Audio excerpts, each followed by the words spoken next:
So seeing Chartres was my Beowulf moment. Yeah. Mm-hmm. And I think, I don't know, I expected the glass to be more like translucent and more like lighting. It's beautiful for what it is, but it wasn't my expectation. And it's taken me those 2 days to kind of ease myself into it and start to feel the connection. Because it's also so far away. Like I said, the church I grew up in is Gothic, but it's smaller. So just that scale is almost like it's so far beyond me, I don't feel connected. But then going into the crypt was where it started to really come home. Good. And really starting to feel those connections to the roots of it. And kind of feel like, okay, I'm part of this. Good. I really appreciate you raising that, though, because expectations, that's true about the labyrinth, too. People get here, oh my God, the mothership labyrinth, all of that. And, expectations are really, they need to become conscious. So you're aware that instead of being, oh, I'm disappointed, look, it's like, okay, how do you be in the moment? And expectations often take us out of the moment.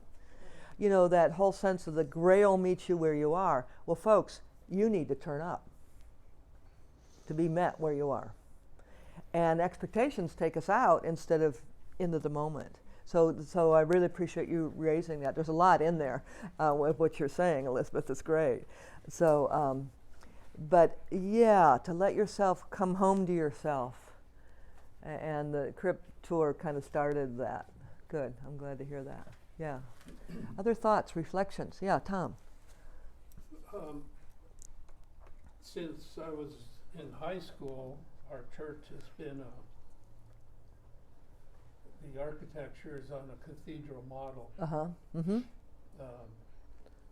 And I've been a docent there, so I know a lot of the nomenclature and all this stuff, and I've forgotten half of it. I can't recall it. But I've taken that little, puny 75-foot ceiling with stained glass walls,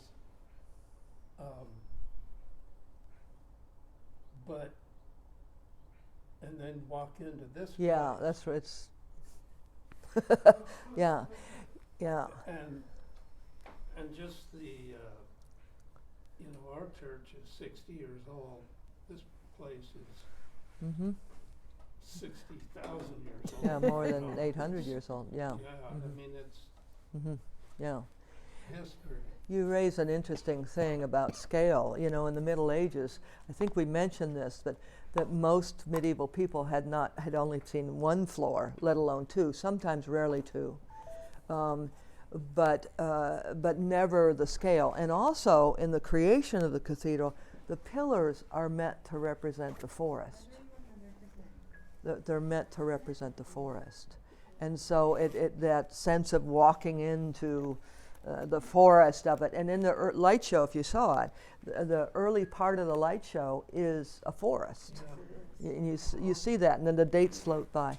I also, you reminded me, and one point that Elizabeth made, folks, it's rare to see the cathedral, the stained glass, unless you're at a concert in the evening or something, to see the sun coming through the stained glass. And one of the misrepresentations over the years is that, the sun comes through and you can see it on the floor. True in Grace Cathedral, and not true in Chartres Cathedral. The glass here is created to be the jewels in the New Jerusalem. They capture light, they don't cast light. And you see, people walking in and saying, and I see the stained glass reflecting on the floor. Not true. That's not true. It's a different process. They do not know how that was created. That they really are gems, like you're saying, where's all the reflection? At night, I hope, let's see, we'll be in just as sunset tonight. And so you'll probably see some of this jeweled city feeling to it, but it's not cast on the floor. Francois Legault, you understand in 1995, I mean, I knocked on the door here at the Cathedral 91, 92. I don't think I came in 93, but 94, 95. I met the dean, the chanoine of the cathedral, the rector. We would use the word dean in our language in 1995. He told the story, and he was a guide. He was wonderful. There's lots of stories around that. But he's the one who opened the doors to the labyrinth, and he had vowed earlier that he would never open the labyrinth. So lots of dancing back and forth, so to speak, including a lovely time in San Francisco and seeing the labyrinth alive with people and it's as a pastoral tool. He said when the stained glass windows were being made, they were working this deep, deep blue that's representative of Mary. Is made of cobalt. And the people, the men, I guess, the worksmen, the craftsmen that made these windows were exposed to the cobalt and they lost their fingers in this process. And there's no social security or safety net in whatever language we use in our different countries. Yeah, so that was one of the things that happened. And then they started morphing away from that. Yeah. It took 2 years, and then they bring in someone else to work with it. And then, yeah. Wow. So I didn't know that. 2 years, and then they put someone else. So you walk away without your fingers, and someone else comes in. Wow, I know. Intentional sacrifice. Yes, it is, isn't it? Yes, but that's also the way they held this cathedral. You know, and this cathedral's unusual because it was only constructed in 26 years. Dedicated much later, 1260, but anyway. But that's very unusual. Usually it's a lifetime, and your family, your father worked there, and your brothers worked there, and then, you know, your children work there, and, you know, all of that. Yeah, yeah. And cathedrals are always under construction, folks, so you're seeing that. You're seeing it redone here, and the scaffolding going up. Boy, that was noisy the other day. Now I think it's done. So, and it's very close to the labyrinth. I'll have to go in and look at it, but for tonight we might need to make a minor adjustment, but not major. Just on some of the outside. Yeah, a little bit on the outside. It was one of our hesitations. We knew the scaffolding was going up, but they couldn't tell us how wide it was going to be, so I think we lucked out. So, other thoughts, comments about your tours? There's plenty of things. Yeah, good. Reflections, thoughts. What was it like to be in the crypt? Pardon? Wonderful. Wonderful. Sue, I believe you. It's totally wonderful, she says. Great. Stepping back. Victoria's singing was magic. Good. I really enjoyed seeing the Black Madonna. Mm-hmm. I wonder if there's a connection to earth energy there in a way that she's almost guarding the labyrinth. Sort of earth perspective, given that it's a wooden Black Madonna. Yeah, it's a dark Madonna. Dark, right? It's dark brown. I mean, that's a technical term, and sorry I did not hear Victoria on the, but Black Madonna means much earlier. She's a dark Madonna. I'm going by China Gallen's information when she was here. She was a dark Madonna because she's a replica and made much later. Yeah. But she's wonderful, isn't she? You know, the oak, crown of oak, and her eyes closed looking back. The what? It felt very soft with it being a wooden and beautifully carved, very inviting and very kindly. Yeah, yeah. Solitaire, Our Lady Under the Earth. Yeah, yeah. Other reflections. Any questions about the cathedral? Anything that? I thought it was really interesting that when Victoria gave the tour, she was very much talking about it being a birth canal, and just all the parallels, especially when it comes to women, is, you know, that you first, there's always a descent and then an ascent, versus like the hero's journey. It's a little bit different. Exactly, and that's where we're heading today. Yeah, that's good. It is different. It is quite different, and there is the descent into hopefully your depths in the you know, and it is. I mean, it's often seen as a birth canal, and that the center of the labyrinth is the womb. We talk about in Grace Cathedral the womb tomb, you know, and the whole sense of the altar being at one end and the labyrinth being at the other end. The womb tomb. Yeah, Linda. I appreciated what you just said about having her eyes closed and looking back. I had never thought of her that way, but I'm reminded in that comment on the Camino when you're leaving Saint-Jean-Pied-de-Port, which is a little town in France in the Basque Country. As you leave the town and cross the bridge, if you turn and look back, there's a Madonna looking out at you at your back as you're going up the Pyrenees Mountains, and it's a lovely thing to pause for a moment and look back, because she sees the back of you and she watches over you. It's a wonderful caretaking kind of relationship, and to pause and look back and thank her for the protection she's going to be giving you as you go forward. Lovely. Lovely, yeah. And it is that, and very much that's what happened to Parsifal, right? He's going to crossing the bridge and he's leaving and he looks back. That look back is a very reflective moment.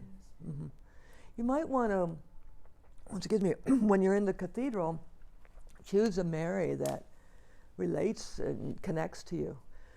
For me, the Mary that I love and see most often, especially when I'm at the entrance of the labyrinth, is the one at the very top of the cathedral, way down above the Our Lady of the Assumption statue. And she's, you know, I don't know if she goes unnoticed or not. She's way up there. It's really beautiful. And she has that feel, Linda, of kind of overlooking our labyrinth walk and our presence in the cathedral. And I love how she's gesturing to the north side. If you look, her hand is up and she's gesturing to the side of the church where the Black Madonnas reside. Her hand is turning toward her side of the church. Oh, interesting. The north side. That's an interesting observation. Yeah, good. All right, so other reflections and we can move on. Yeah, Tom? Well, I thought really one of the more touching points was when we went down to her favorite spot was where we saw the original wall of the city, and the first cathedral was on the other side of the wall. The Carolinian Cathedral, yeah. And we were way down, and we got to see the dirt underneath at the original level. Yeah, that's the earliest, the Carolinian. That would be during Charlemagne's time, you understand. And then it was the grandson, Charles de Bald, who gave the relic to the cathedral in 876. Does go back a little more than 60 years. That's for sure. Yeah, that's for sure. Yeah, our church is 150 years old. Well, folks, and let's, if we're ready to kind of move on, I think this puts a summary to the day. And I've invited Laura. You want to jump in here? Anything? And I thought, let me read this. This is kind of a summary to today. And again, the pacing is the key to today. The Grail legend can serve as a mirror for your journey, and walking the labyrinth is an activity that can support your internal process. Parsifal, the pure-hearted holy fool, will show us the passage from ignorance and self-involvement to conscious presence in community. The legend gives us a magic language. The labyrinth offers a place to process the emerging experiences along the way. It can help us navigate these challenging times. We need a deeper imaginative parts to wake us to meet these challenges. The labyrinth is a grail that can help us join the invisible web of creation that forges a relationship between individual destiny and service to the planet. It's a safe place to learn to become a holy fool. So that's kind of the overarching of today, especially, and a bit tomorrow. So Yeah. Well, as I'm reflecting on the crypt, I'm sorry I didn't get to go on the tour because it sounded wonderful. And it's interesting because it really is not a crypt, right? I'm sure you understood there's no one buried there. And so it's really a lower church. That would probably be the more accurate description. But there's something about the word crypt that symbolically maybe embodies what can happen by going down and then coming through that birth canal and then coming back out. And so perhaps that's why that word feels like the word that we most want to use, even if it's in some ways less accurate. Right? yeah, because crypt really means People. dead, buried people there. Yeah. And it is really a church, Yeah. a lower church. But we descend. And it's the full birth part, which of course I think you probably know was up earth, up, it sunk after the cathedral was laid upon it, the upper cathedral. So it sunk into the ground. Actually, Yeah. that's really interesting. And it was a big, that's a good point to draw out a little bit. Understand that this was a very, very rich area of France. The wheat fields, the grains, the grapes, so literally the breadbasket. And that a cathedral, to make a choice, you understand that famous people and being buried in a cathedral was a very nice income source. That's what it was about. So they built a lot of cathedrals. Yeah, and that's the way the family with, we get the, tomb, or we get this chapel named after this count in the area or whatever, and for Chartres Cathedral to turn away from that. Why? Because the symbol is so powerfully about birth. Birth of the soul, birth of Jesus, you see. And so that was a huge radical change. That makes Chartres Cathedral different than the other cathedrals throughout Europe. Yeah. So I don't know of any that don't have someone that don't have buried in them. think about, when Notre Dame opens up in Paris, you walk on the stones and there's such and such a gravestone, and another and another and another. If you get a chance to go up to Saint Denis, north of Paris, which was the original Gothic cathedral, there's tomb after tomb after tomb, casket after up on the ground. You're walking among caskets, stone caskets. It's really amazing. So that sense of not having that as an income source. Why? Because this area was so rich. If you're interested and really want to dig deeper, there's a doctoral dissertation, I forget her name, Williamson, first name, I'm not sure, but it's called Bread, Wine, and Money. And it's a doctoral dissertation. You may, Elizabeth, this may be of interest to you. It sort of blows the myth away of, how this was built. But that's how they had the money and the canons of the cathedral. And there were 120 of them. Were rich enough to pay for a lot of the creation of the cathedral. So yeah. So Jane Welch Williams. oh, thank you. Yeah, Jane Williams. Yeah. Jane Williams. Thanks, Lars. Jane Wales, was it Lars? Williams. Jane Williams. Okay. Yeah. Has it been published? Is it in a book form yet? It's in a book form. Yeah. But now, you have to really be a cathedral sleuth to read it. So, so you really do. I mean, it's an interesting read. So, Oh, you do? so I'm going to invite Laura. You look like you're No. bring Well, something I in. was looking at what we were talking about for this morning, and we were talking about returning to the story of Parsifal a little bit, because we spent time on a lot of kind of taking apart pieces of it yesterday. Yeah. And what we saw Parsifal move through the wasteland, and we didn't really talk much about our experiences, how we each internalized what that might be Yeah. for us today, both personally and then socially, globally. And that might be important before we're going to the Grail Castle. Yeah, I think that's right. That, you know, we're not walking through the beautiful fields of flowers to get to the Grail Castle. No Wizard of Oz feeling here. No field of roses, right? Yeah. Or poppies. And actually, truth be told, you know, we've been doing this since 1998. But this is actually, this moment, is the first time that I think it's clear for most people on the planet that we're in trouble. Pakistan's, a third of it's underwater for 6 months. I mean, what do you do about that? You know, it's really that we really are at the wasteland. That doesn't mean there's not beauty. That doesn't, you know, but that we're here at the wasteland, and we have a major problem here. And so bringing that image in, it's like, there it is. Yeah. It's a little heavier than talking about the Labyrinth Walk. Oh yeah, the mystical wasteland, which is somewhere far away, you know, kind of. Yeah, France is in drought. Yeah. The United States, the West Coast certainly in drought. Yeah, and here in Europe we've had some of the hottest summers. This summer was one of the hottest we've seen. Yeah.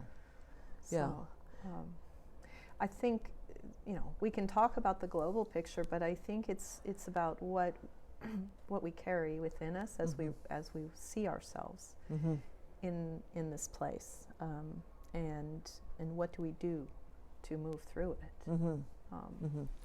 And that's sort of really the trajectory of today and tomorrow, and tonight using the labyrinth as that place to process the internal world, because we'll be looking at, okay, if we're going to use our imaginations, and if we're allowing ourselves to really imagine a new future, what's the image? Where do we go with that? And we go toward what's called Earthrise. We'll talk about that tomorrow. But what's the vision? How can we imagine together as a community of Earthlings into a new future? Yeah. I guess I'd like to share a personal reflection. I've been in Chartres many times since 2011. And this time was the first time I really made the connection to the oak groves being cut down to build the first cathedral. And the pain of, I mean, I understood the story, but I didn't feel it within me that those were sacred to probably people still there at that time. And both the pain of the people who either witnessed or maybe were forced to participate, as well as the pain of the land and the forest itself, really struck me this time. And I can imagine that for some, that was a wasteland. And then the purpose was to build a sacred temple, and not a different type of sacred temple, which burned right, multiple times until they started to make it. There were three from wooden stone. Cathedrals here, probably. Yeah, we think. that they know of. And then they called on the stones to make the temple, right? And there's something about, I believe the pain of the forest then becomes maybe hopefully transmuted by the stones and the glass and so that there is a new vision. So as I think about, you know, how do you re-envision what comes through the wasteland, it isn't going to recover what was there necessarily. It would be nice. And so there's a grieving process that needs to happen in order to move to that new vision. If we're not, and at the same time we can't be stuck in the grieving, or we won't move forward either. We'll continue to add to the pain. So that's like a question I have, because I don't think I know how to move through that grieving process and honor what's lost, and then find a way to take that and move it forward into something beautiful again. Yeah, meaningful. it's you know, that's part of, I think, the block of when we have that relationship between individual destiny and service to the planet, what's in the way is grief, but it's unconscious grief. That we're beginning to realize how, 25, 30 years ago, we all laughed, ha, ha, ha, the Gaia principle, everything's connected. Yeah, sure. I mean, our huge, deep divisions within ourselves. And that's part of the love of the labyrinth, is that it connects mind, body, spirit. We'll talk more about that. But I had that experience. I was in Muir Woods. And for those of you not knowing the west of California, Muir Woods is a beautiful, beautiful redwood forest. It's not very large compared to all the redwoods that were there, like the oak groves here. And I was walking there one day and I just was overcome by grief, that the trees were grieving for the planet. And I remember just sitting down, there's a bench there, and sitting down and just crying. And someone later for that named it for me, the tears of Gaia. The tears of Gaia. And that we really need to let that through in order that we're not frozen in grief, that we're not stuck there. So I wonder if, and I don't have the prompt, but if there's a writing prompt for us to There look may at be, or maybe let it pop out naturally. Let me read this Yes. poem I happen to have here. Here it is, which goes right there. And I don't know if I shared this with you or not. I think I did. Some questions you might ask. Well, that's pretty good. Is the soul solid like iron? Or is it tender and breakable like the wings of a moth in the beak of the owl? Who has it? Who doesn't? I keep looking around me. The face of the moose is as sad as the face of Jesus. The swan opens her white wings slowly. In the fall, the black bear carries leaves into the darkness. One question leads to another. Does it have a shape? Does soul have a shape? Like an iceberg? Like the eye of a hummingbird? Does it have one lung, like the snake and the scallop? Why should I have it and not the anteater who loves her children? Why should I have it and not the camel? Come to think of it, what about the maple trees? What about the blue iris? What about the little stones sitting along in the moonlight? What about the roses and lemons and their shining leaves? What about the grass? It's clearly a Mary Oliver poem. Yeah, but I think that's, you know. What about the grass? Yeah, what about the, there's your question, right? There's our prompt question. Yeah. So, yeah. Yeah. Jeanette. Come on in, Jeanette. I feel we have been so privileged. Women educated at this point of civilization have never had such opportunity. It's like, and what we have all lived through and the gifts we've all had, and then here we are at this age with the world at this point, and it's like, well, why am I here? Why am I still here? Why didn't I get to go at the good times? It's like, what if, and the images, like you say, there's no movies that create a nice image after all this catastrophe. There's no icons, there's no vision, and I think what we're all doing here is trying to create that vision, because yes, we learned all these things. How many years have we been hearing some of these things and wanting to actually live them and be them, and it's like, I think this is our time, but it's our time in a different way. It's like, we're not 30, we're not 40, we're not, well, maybe some are, but it's like. Now, don't get too personal here.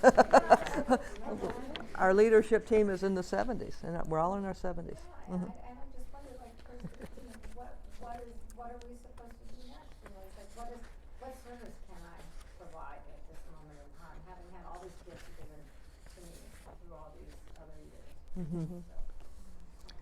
Well, in the sense that, and I'm looking for this quote, which I don't think I have with me this morning, that it is, and this is why we emphasize, it's through the feminine. It's through the feminine that the answer has to come. Now, don't capture that like, a butterfly pinned to cork. expand that, the qualities of the feminine, and this might just go right into the hero and that, but the qualities of the feminine are receptivity. Judith mentioned that and emphasized that this morning. To receive instead of, out there, this is who I am and you're supposed to listen to me. I mean, the patriarchy kind of thing. It's also flow, not force, right? It's cooperation, not competition. That we're shifting away from, and this is part of the huge patriarchy, folks, is 10,000 years old. Yeah, and I think it took me a while to understand that I was, when I was younger, I embodied more the masculine in many ways. I went into engineering, and I needed to fit in that environment. And so understanding that when we say the feminine, we don't mean women specifically, although many women are more in touch with the feminine, but not all. But rather that we all carry both the feminine and masculine within us, and where the feminine is receptivity, and the masculine we might call discernment or direct action. We do a lot of action, what's next in this world, and not a lot of listening and receiving, and then responding from a place of receiving rather than responding from a place of I need to accomplish. And that I know because I spent 10 years as an engineer in Silicon Valley in operations. Every hour was what is our output, what is our, so I lived and breathed that. And yet when I was going to meet with employees one-to-one, if I stayed that way, I couldn't really coach or guide or be a good manager.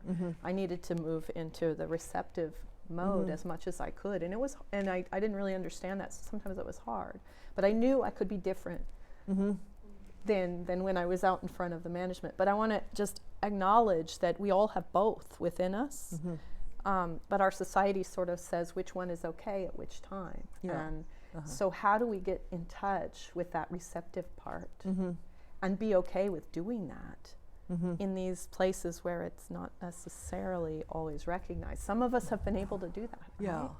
Well, and I think, the artists, we talked about receiving images, birthing images. That's a receptive process. If you're birthing an image, you're receiving something in order to birth it through. Same with discovering your soul assignment, your path. You're receiving and you're listening. Well, there are quite a few of you have been working on your visual journals. And I don't know, what I saw yesterday were a lot of people heavily engaged with their creative process and really playing. And so I have the impression that many of you know what it is to be in that receptive place of letting the images come in and birthing something that you don't already have figured out. You're just letting it come through, and that's what you're talking about. I think birthing something without necessarily knowing what it's going to become. And that's something we don't know quite how to reward in society very well yet. No, we low pay our teachers, we low pay our artists, we low pay our musicians, we low pay all the creativity. All the creativity is not in any way rewarded. Only if we can disguise it as high tech or a startup. Or it has a reason. You can put this in a gallery and sell it. Right. It has to be productive. It has. So remember the list of holy fool stuff, and it was allow yourself to be useless. And I thought, I don't know about that. But I think that's what it means. It doesn't have to have monetary value. It doesn't have to be productive. It doesn't have to have an endpoint. I think many of us may have heard of the stories of like Post-it notes and how they were discovered. The scientist was supposed to be making like extremely strong adhesive, and ended up making this adhesive that is not very strong but is repeatedly used, as we all are so familiar with. And so everyone in the lab was using it to mark pages in books with these little papers. But as they tried to make a really strong adhesive. As they tried to make a really strong adhesive. And I think it was someone who came from outside of that group who someone from another department walked in and said, "What is this?" Uh-huh. and saw the potential. Uh-huh. Because everybody was using it, so you know that was someone who had a different perception. Yeah. But maybe they were looking for the money. Uh-huh. But it's interesting to see how sometimes we create things without understanding. Most often, we create something, and we don't. The creator may not know how it will serve, and that can be okay. That it sounds like we're doing something useless, so that doesn't work. Yeah. That's Yeah. useless. So we're Yeah. just everybody's just using it. So. Well, so the reason for this conversation, I think you probably can draw the line, is that with the destruction of the planet and the wasteland has been in part, in perhaps major part, created by our attitude in the West, certainly. If it doesn't produce, if it doesn't make money, or we have to use the earth to make money. Or the value we've put on growth. Yeah. As a measure of success. Yeah. I think that's one of the most dangerous ways that we are trying to measure our progress, because that's where the masculine measuring progress can be used very positively, but we have to have the right measure. And I think it's very easy to get caught up in that growth mindset. Yeah, but the growth mindset would be fine if we incorporated that there's earth and we have limited resources and that we could nurture and grow our trees as well as cut them down. That the gross national product is not concerned about the earth. It's concerned about how much money and progress and all that. Right, because it's unlimited growth. Yeah. And unlimited growth in nature is usually considered a cancer. Yeah. And cancer is an amazing metaphor for that. Something rampantly growing that we don't have control of. And that we're actually rewarding. And we're rewarding, right, yeah. Well, I think, Laura, it would be good to show so let's go a little deeper even. Yeah, we have some comments. Oh, I was good. need Come to on in. ask I'm some sorry, questions. come on in. So this is interesting because I'm going to tie all this back now. Jeanette, your comment about what are you still doing here? Well, as the 30-something in the room. Yeah, yay. I've never felt so young. Well, see, we're giving you something right there. So the Lakota say that when you heal yourself, you heal 7 generations forward and 7 generations back. And I have to say, that's played out microcosmically in my own family, because as I've undertaken my journey, my parents have started healing, and I can see the difference in my daughter's childhood, and so it has this effect. And my mother starts healing, and then that starts changing her relationships with people. But aside from that, so I have a really good friend who has a PhD in gender studies, and we have, for the entire length of time I've known her since her undergrad, had this ongoing conversation about how I really don't like the word feminism. So I have never considered myself a feminist because of all the negative connotations of what women had to do to break the ground. And what I'm finding is happening is that the more I watch older women just living their lives,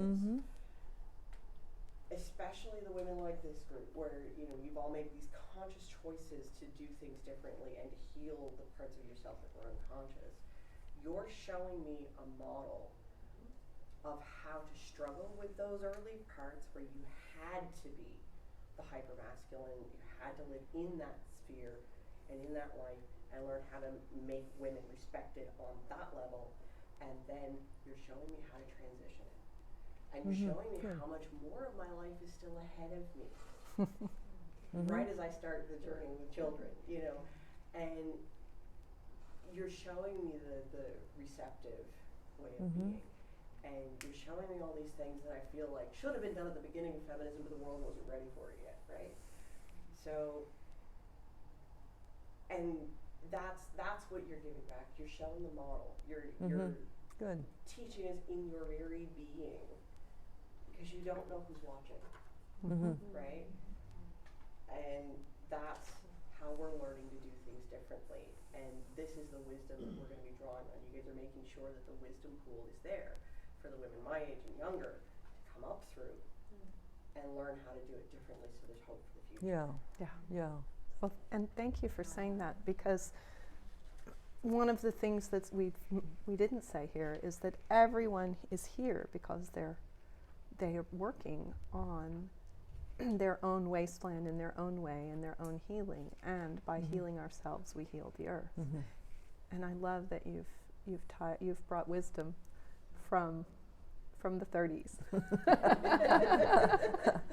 Thank you. Yeah, thank you for that, Elizabeth. Sure. Christy, come on in. I have questions A for. little louder. I have questions Uh-huh. that may work for what you were seeking. So just a few questions for people to think about. How do you connect with Mother Earth? Do the trees speak to you? Okay, so these are questions, and then, okay, good. What do they say? What is your part to assist in her healing? So these are the questions that are coming up for you. Good. And I think what I'd like to do, those are wonderful questions. I'd like us to look at the underlying mythology of the patriarch is the hero's journey. The hero's journey. So we're, and understand, what was the last, Yeah, the last one I Christy? didn't. Yeah, What is your part to assist in her healing? yeah. If you don't like the word her, you can change it. See, and this goes directly to that, but it's undergirds some of this. Understand, and Laura's okay, I think I'll move toward the PowerPoint, but understand that the hero's journey emerged. Joseph Campbell wrote A Hero with a Thousand Faces, which sort of launched, this hero's journey was Joseph Campbell's major work. And I respect his work. I'm not saying, oh, no. It's a different time, and a different archetype has to emerge. He wrote that book in 1949 when people were returning from the war. The war ended in 45, right? People coming back, they're home now, they have the GI Bill, new families, there's a home to return to, you see. And Dawn, you were really helpful yesterday when we were talking about this. You see, one of the differences between the Holy Fool and the hero is the hero had a home to return to. But that's not true in the story. But it was true in our nation's history, the United States. He wrote this in the East Coast in New York. People were returning home. So all of a sudden, the hero turns home victorious. You see, and in the story, it's like, well, wait, there's no home to go to. How can this be? So I'm thinking, am I missing something here? No, Joe Campbell added that to the story because that was the history of the times. People were returning home from the war, and they needed a home. And this is the night. You'll see some of this in the slides. The homemaker and all of that. So let's play this, Lars, and we need to close some windows there, and let me get a little water here. Number 8. Number 8, you can say, join the Sierra Club.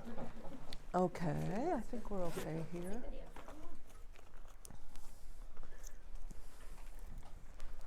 So I'm going to come on over here, Do you want because one I of can't these? see this. I'm fine right now, thanks. Yeah, there. Do you want me to move out of the way? Get better. So we've kind of shifted this and changed this a little bit, and so this kind of. So here we are. This is great, Lars. We've added some of these images. So on the right, the Holy Fool slaying the dragon. The hero. The hero. What did I say? Holy Fool. Thank you. Very good correction here. On the left, there's the Holy Fool, right? Another image of, look at jumping off the cliff, not intending to, you understand, and the little dog there. So, and the title of the difference between the hero and the Holy Fool. So that's great. Thank you, Lars, for doing the lovely face, different one.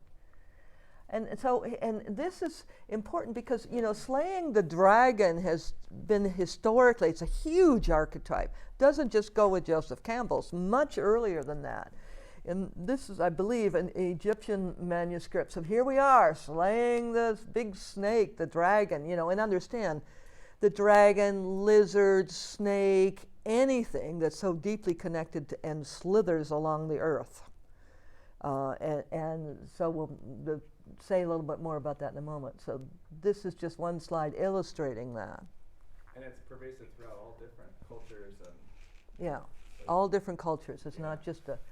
So slaying the dragon has been a major, major theme cross-culturally around the world. And folks, probably in all this early history, you had to be a hero to step forward. You probably had to kill. Think about the wars that we have. War is an archetype. And so slaying the dragon. So let's look a little more closely at this. This is Marion Woodman's work, and this is mostly from the book called The Ravaged Bridegroom. And again, Marion Woodman, amazing Canadian Jungian.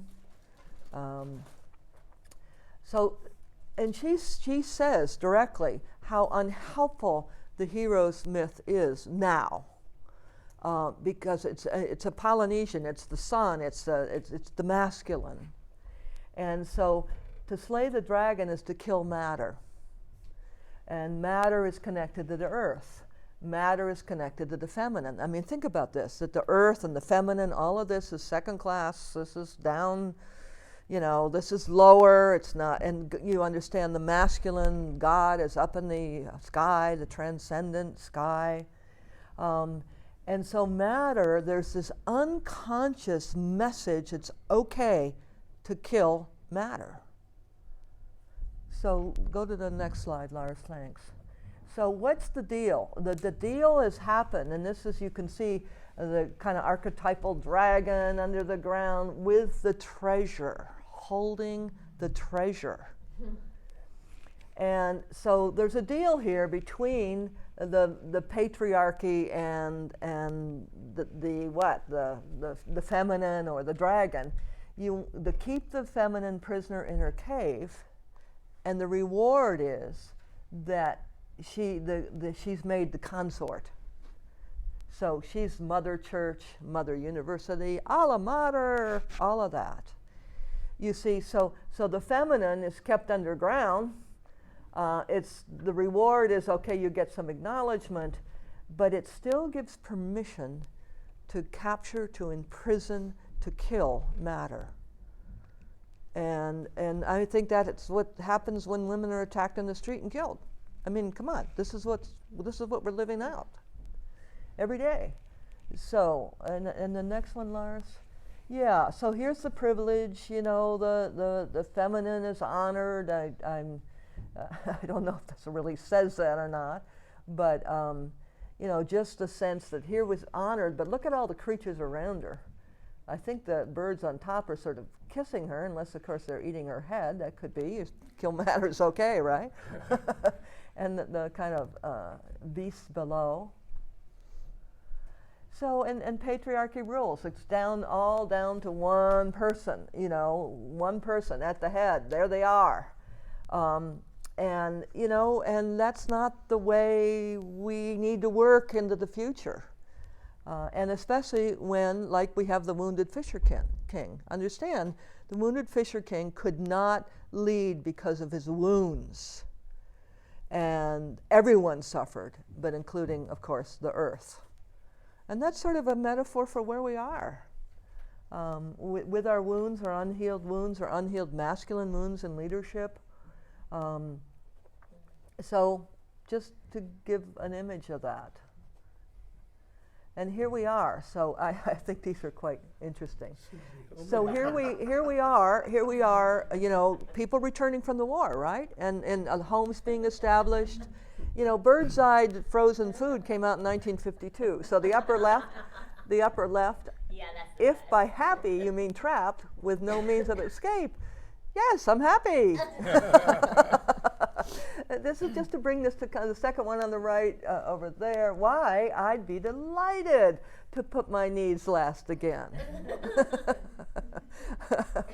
The lower one, he's never too young for assisted living. Woo! Woo! Yeah, yeah. And following the if you can't say something nice rule proved to be more challenging than she had anticipated. So following the if you can't say something nice rule proved to be more challenging than she had anticipated. So, and here every day is a gift.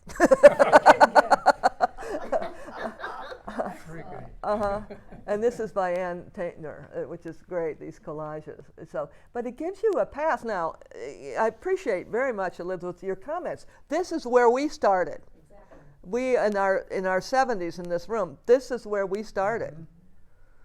You know, really. And I can see my mother in this. Can anybody else see? Yeah.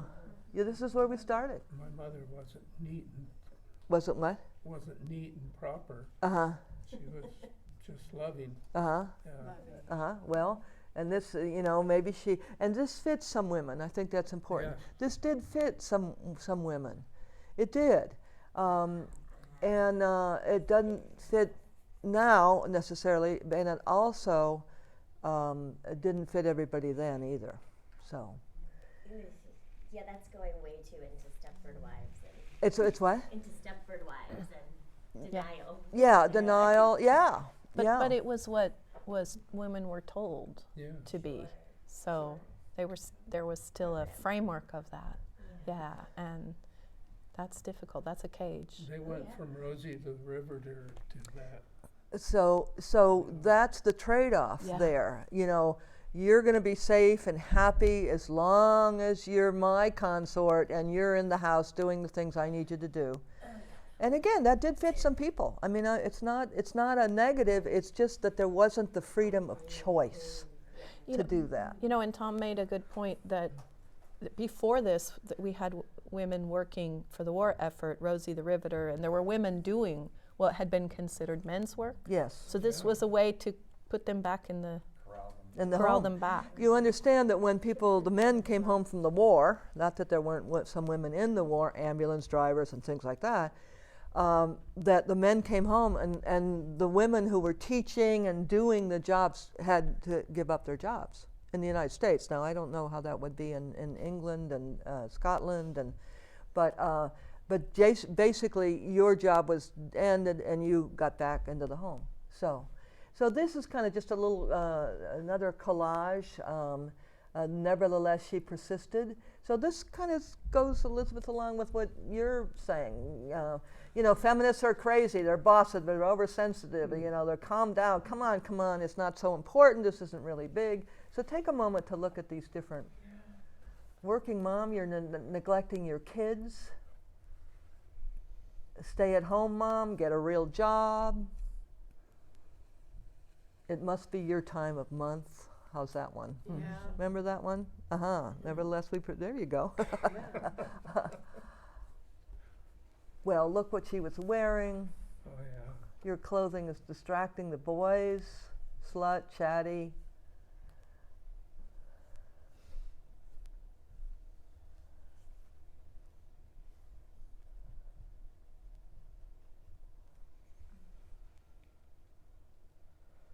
You see a lot of double binds in here. She wears way too much makeup. She looks like a clown. She'd be so pretty if she wore makeup. You know, lots. That's patriarchy. You're in a double bind. You're in a double bind. Can you explain that further? I can tell a story. So I came to Grace Cathedral, and the amount of singing I had done amounted to what I did in the shower in the morning. I really had not sung and used my voice. And so suddenly, we're supposed to chant the Eucharist. And you're doing it in front of, in those days, probably 800 people. Okay. I mean, really, terrified. We're not done, are we? I'm just gonna put some light on. Okay. Thanks. Okay. And so here I am needing to learn to use my voice. And it was terrifying. The only way I could teach myself, well, there's two avenues here. I want to say this first. So I was assigned to work with then, and long gone now, the head of the music department to learn my voice. And I'm an alto, folks. And the person teaching me was, I had to sing soprano. Why soprano? And at the same time, they're saying, well, a high voice doesn't work in the cathedral. Well, and it just was, so the bind about that. I'm supposed to sing up here when my voice isn't up there anyway. And, oh, by the way, a higher women's voice doesn't work in the cathedral. Oh, okay. So you see the bind there? Yes. You see the bind? And the way out of it was, the dean then understood and kind of got a hold of it, and I went and had private lessons with someone who is a voice teacher. And she said, well, why are you trying to sing up here when your voice isn't there? And it's like, oh, you mean I'm allowed to use my natural voice? And but I was still terrified. And so the only way I could begin to introduce my voice into the cathedral was in a sermon, I'm from Ohio, right? And we go out and play hide and go seek out in the country and that. And then when it was time to be called home, we do Ollie, Ollie, I'm free.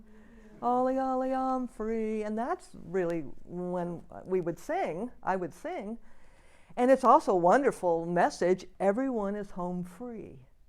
That's what that means. Ollie, Ollie, I'm free. Everyone's home free. And so I incorporated that into a sermon. So I had to use my voice. And then the other time was, to sing more, I had this image. I'm standing on, I didn't make this connection until right now. I'm standing on a cliff, and I had to go, and just pretend I'm falling over the cliff, and you go, oh, and there's your voice.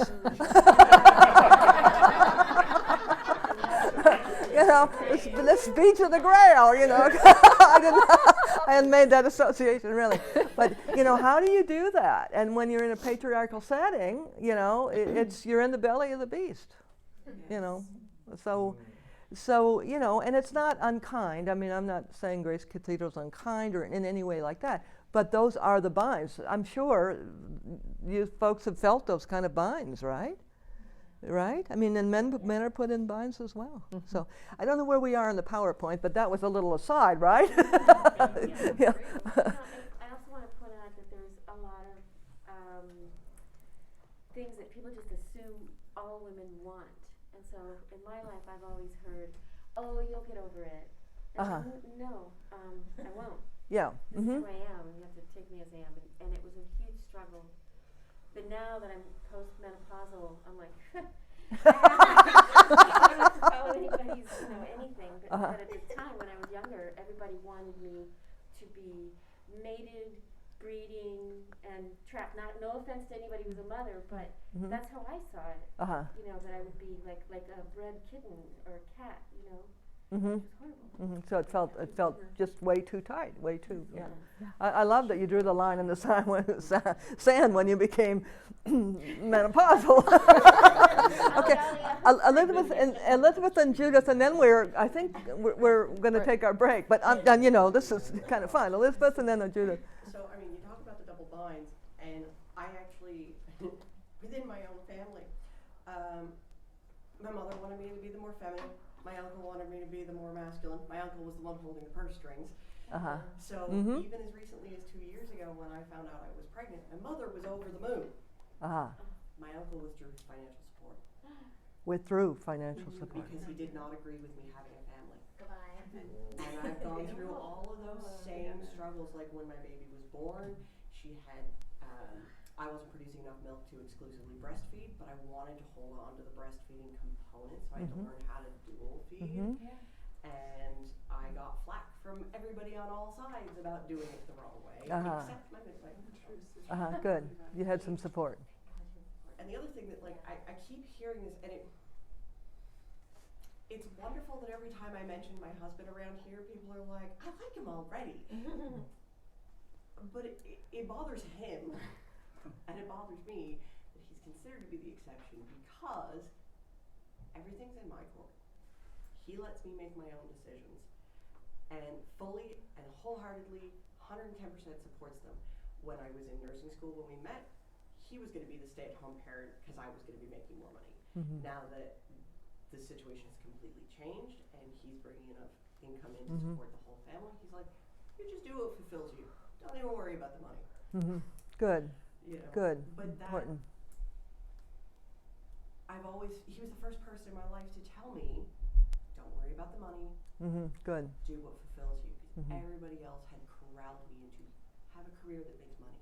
Yeah, and the purse strings are out here. Yeah, that's really helpful, Elizabeth. Judith, and then we'll go to break. Yeah, I just wanted to make sure we all looked at the other side of the slide with all the women who did persist and did all the things. Yeah, And yeah. that comment that Mitch McConnell made about Elizabeth Warren. What was the comment? Nevertheless, she persisted. Do you remember that? Oh, number, That was- yes, that number. was- Oh, yeah. Yeah, because she was on it, you know. But look at those women. I just want to. Oh, yeah, thank you. And we do have a few more slides. I'd like to finish this before our break, if that's okay. But yeah, look at the women of there. I see. I'm over here, and I need to be over here. Can you read them? So let's see. Here's Maya Angelou. I'm not. Yeah, thanks, Lars. It's a little bleary. Amelia Earhart for sure. Marie Curie, Gloria Steinem's up there. Billie Jean King. Oh, yeah, she's above it. Ruth Bader Ginsburg. Frida Kahlo. Good. I see Mother Teresa there. I see Malala. Roosevelt. Eleanor Roosevelt. Yeah. I see Rosa Parks. Ginsburg. RBG. and the RBG. Carringtons up there, Thank you. Billie Jean Angela King. Davis. Yeah. Susan B. Anthony. Yeah. See, and the fact, like, I'm sorry that I don't want to direct this only to the United States, but the fact that there's been a major rollback on Roe v. Wade, I mean, we're back at square one. We are. We're back at square one, and so the fighting. I'm sorry, you, Elizabeth, have been infiltrated with kind of political propaganda about how these terrible women were, because we needed every bit of it, and we need more of it. So yeah, you're thanks, Lars. You're focusing on that. Great. Okay, let's finish a few slides here because we have Holy Fool here coming in. So the Holy Fool birth new forms. The Holy Fool births, or maybe we could say, like the labyrinth. The labyrinth is an ancient form, folks. And we'll talk more about that. Why does it work? What does it do? And I just kind of threw in some, if I always think, how long did it take them to get ready in the morning? Probably not long. Probably stays Just that some way. pictures of Holy Fools here, So yeah. Here's a couple other Holy Fools. This is again related, not necessarily only to the United States because of the movies that Borak did. Colbert. They're using comedy to expose the truth. You know? Yeah. Yes, but Like jesters it's do. a joke, but then But- people get comfortable and expose their true selves to, Yeah. to the fool. Yeah, that's right. Yeah, maybe we'll tell the hot pepper story at some point. So here's dragons, and again, they're so associated with the earth. I mean, yes, they breathe fire, they fly, earth, air, fire, and water, right? They walk the earth, they breathe fire, and they fly. Terrible. 3 out of 4. I mean, and even 4. So go ahead, It's Lars. kind of I like think. how do you imagine your imagination is how do you imagine your dragon? Yeah. Do you see your dragon as, And then, this, can you move that more to the center? Yeah, thanks.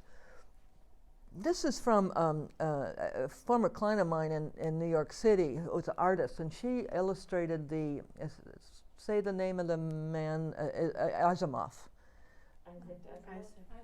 Yeah. Asimov's books. And I just love this. I have this at home. She gifted this to me. But here's the dragon being healed, and being healed by the feminine. And so maybe there's the writing prompt too of what needs to be healed. But there's a key in this, folks. Nothing can be healed by being killed off. Those of us therapists and spiritual directors in the room know that. Nothing can be healed by killing it off. It must be befriended. It must be befriended. So perhaps that's the writing prompt. What in you needs to be befriended? Mm-hmm. So, Yeah. okay. Well, we've covered a lot of ground this morning.